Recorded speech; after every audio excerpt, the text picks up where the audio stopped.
I want to tell you a tale.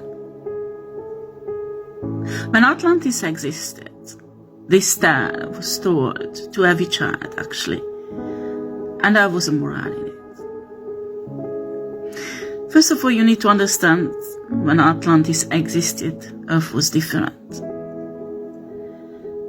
And Atlantean was attached to water a lot. I mean, their city was not underwater, but they had connection with water creatures. And in that time, certain creatures in water, like snakes and dragons, mermaids, existed. And this story is about them. In Atlantis there lived a young woman, a very beautiful virgin woman. She had a destiny to be a high priestess there. And her power was in her virginity. Because this energy that other young women spend with their husband, this young woman spend it honoring universe and source. Because being a high priestess was a bit different in Atlantis than in other ancient cultures. And this high priestess actually loved the ocean, loved water energy, and very often went and see what was underwater and visited the kingdom of mermaids.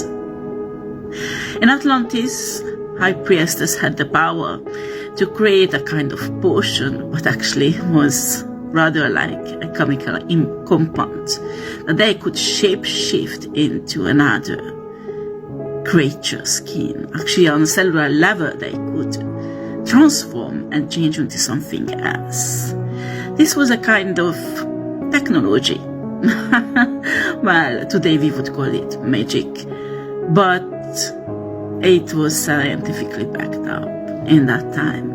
And some people had a genetic makeup that they could use this technology to change form and shape.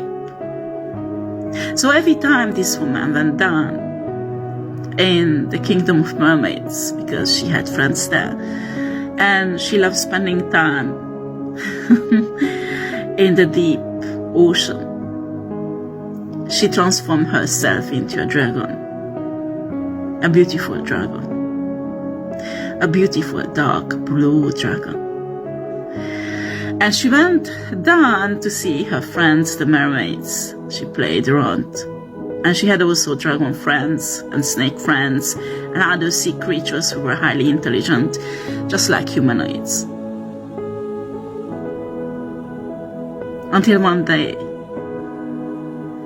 she met a dragon, a black one. And it was a guy.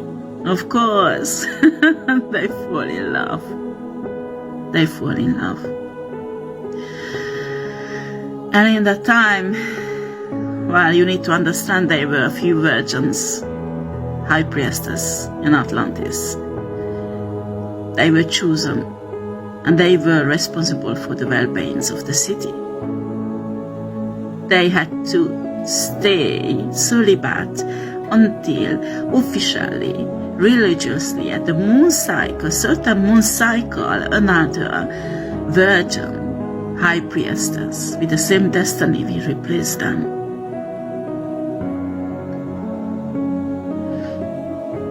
Well, this young woman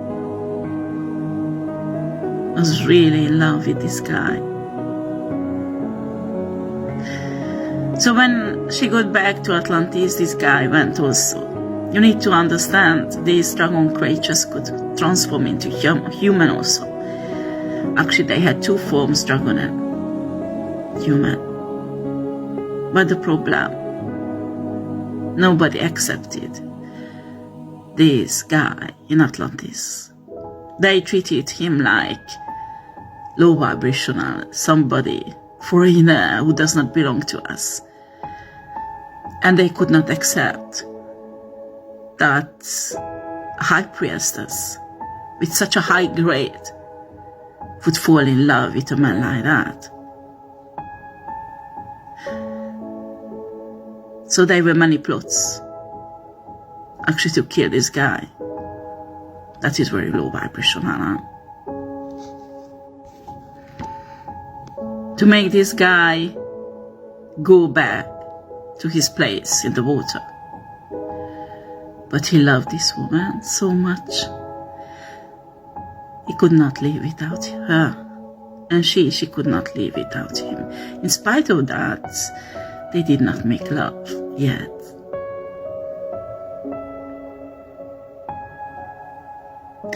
One day, when this high priestess reached the age, actually it was the same year when she got to know this guy.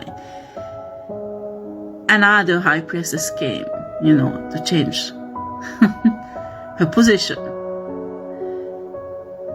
And it was full moon. They did a special ceremony to change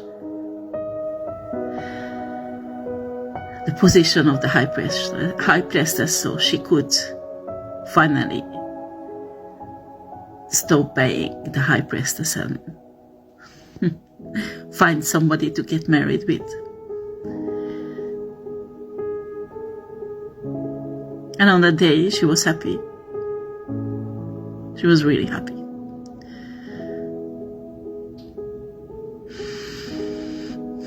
When it happened, finally she felt free. But her father did not like the situation. And the moment when him and her wanted to jump in the water and go for a nice ride,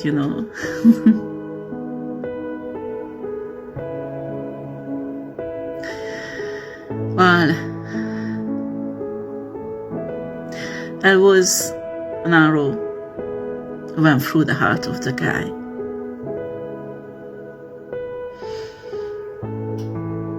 The woman could not stand that. This woman could not stand that. No, she could not. She was giving him a hug as they fall into the water. And from that day, the father, an Atlantean, never ever seen this woman. Some people say that the pain of this woman and the sin of the father was so great that it might have caused the loss of Atlantis. But I don't think so. And even if this story was real, it's a really sad story. But what is important, not to judge other people's. And when then two souls love each other, nobody should intervene. Because that spiritual love, that deep spiritual love, is sacred.